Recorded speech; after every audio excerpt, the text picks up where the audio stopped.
ओम शांति। प्यारे बहनों और भाइयों, आज की कहानी का शीर्षक है जब हार मानने ही वाली थी तब हुआ चमत्कार।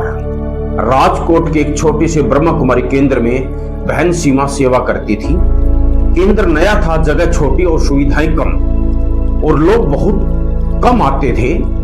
कई बार सीमा बहन सोचती, बाबा क्या मैं सच में सही रास्ते पर हूं?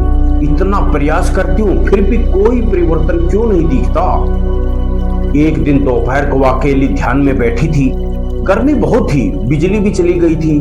थकान और निराशा से उसकी आंखों में आंसू भी आ गए थे। उसने मन ही मन कहा, अगर यह सचमुच ईश्वरीय कार्य है तो मुझे कोई संकेत दो बाबा। कुछ मिनट बाद दरवाजे पर दस्तक हुई। एक युवक अंदर आया।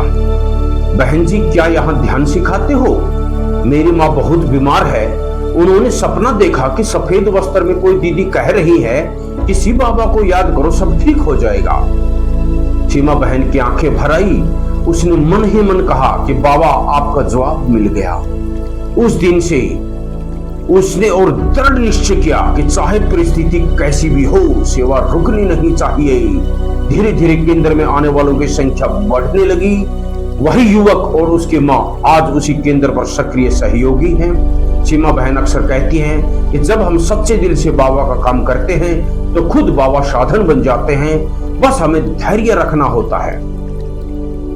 और इस कहानी का संदेश यही है कि सच्ची लगन और धैर्य से किया गया कार्य कभी व्यर्थ नहीं जाता। जब आत्मा सच्ची होती है तो परमात्मा रास्ता खुद बना देता है।